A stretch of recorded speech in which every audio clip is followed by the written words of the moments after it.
आदाब नमस्कार। आप देख रहे हैं उज़ैर की आवाज़। मैं हूं मोहम्मद उज़ैर। सऊदी अरब और ईरान के बीच वर्षों से चला आ रहा अविश्वास एक बार फिर दुनिया की राजनीति के केंद्र में आ गया है।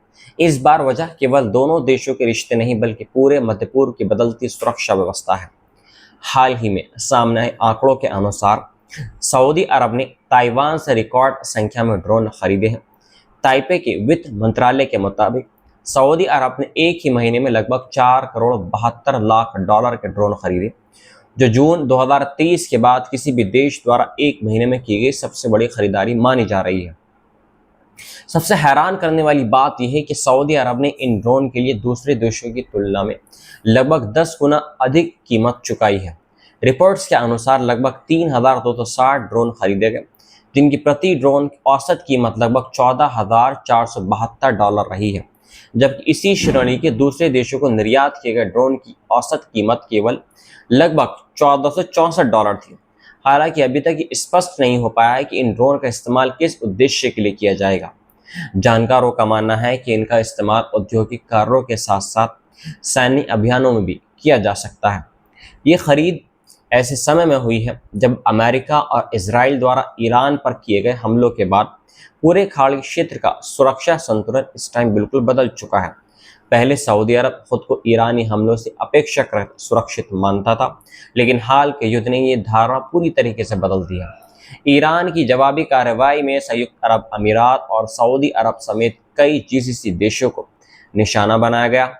इन हमलों ने यह साफ कर दिया है कि खाड़ी देशों की आर्थिक प्रगति और तेल पर निर्भरता कम करने की उनकी रणनीति अब नई सुरक्षा चुनौतियों के सामने खड़ी है।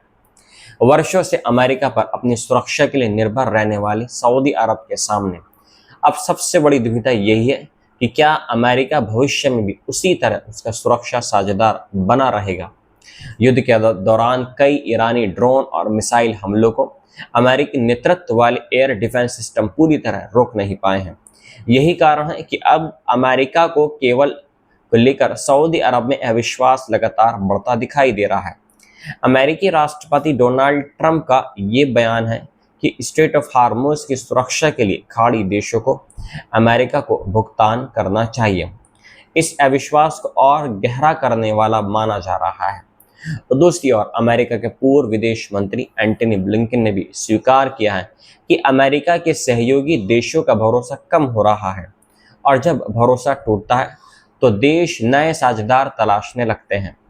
ब्लिंकन ने चेतावनी दी कि यदि अमेरिका की अविश्वसनीयता कमजोर होती रही तो इसका फायदा रूस और चीन जैसी शक्तियों को मिलेगा।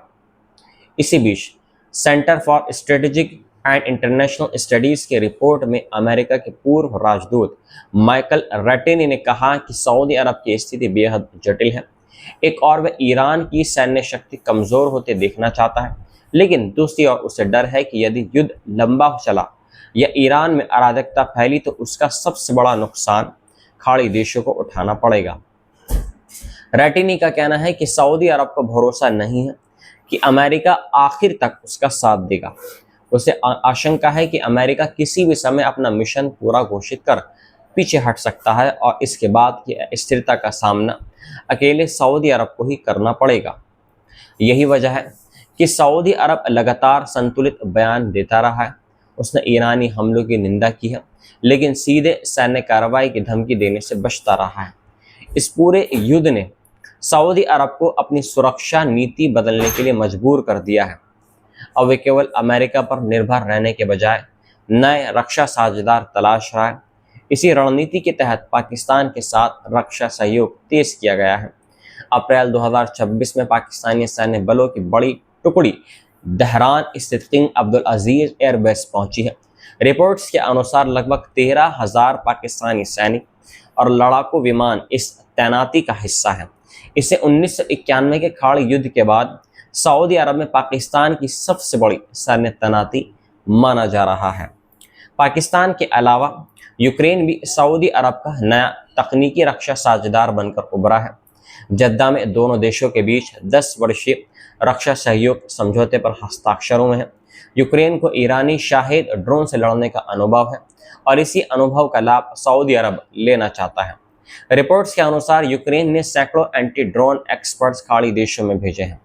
इसी दौरान ग्रीस भी सऊदी सुरक्षा व्यवस्था का एक महत्वपूर्ण हिस्सा बन गया है।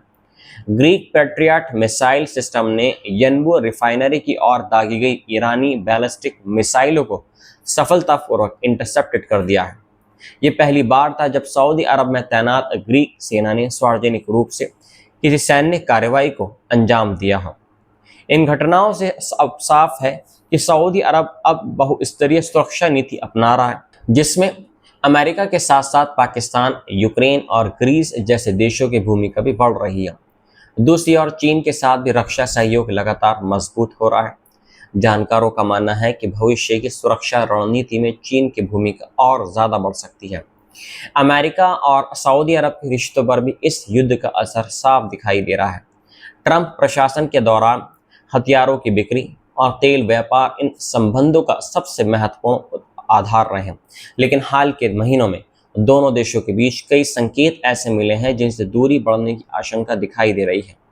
ट्रंप द्वारा सार्वजनिक मंच से क्राउन प्रिंस मोहम्मद बिन सलमान पर टिप्पणी करना और बाद में अमेरिकी विदेश मंत्री मार्को रूबियो का खाड़ी दौरे के दौरान सऊदी अरब नहीं जाना भी इसी बदलते समीकरण की ओर इशारा करता है। हालांकि दोनों देशों के रणनीतिक हित अभी भी एक दूसरे से जुड़े हुए हैं, लेकिन अब सऊदी अरब केवल एक सुरक्षा साझेदार पर निर्भर रहने के बजाय अपने विकल्प बढ़ाने की दिशा में तेजी से आगे बढ़ रहा है।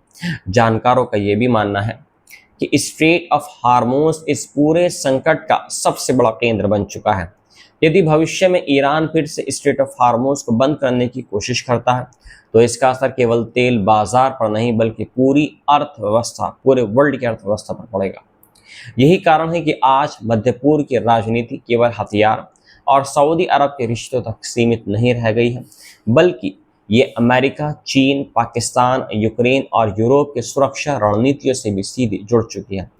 आने वाले समय में ये देखना बेहद महत्वपूर्ण होगा कि सऊदी अरब अपनी नई रक्षा रणनीति को किस दिशा में ले जाता है और क्या अमेरिका अपने सबसे पुराने सहयोगी का विश्वास दोबारा जीत पाएगा या नहीं। फिलहाल इतना जरूर तय है कि मध्य पूर्व का शक्ति संतुलन अब तेजी से बदल रहा है और इसका असर आने वाले वर्षों तक पूरी दुनिया की राजनीति, अर्थव्यवस्था और सुरक्षा व्यवस्था पर पूरी तरीके से दिखाई देने वाला है और वो दिखाई दे रहा है। मिलता हूँ आपसे एक नई रिपोर्ट के साथ में। जय हिंद।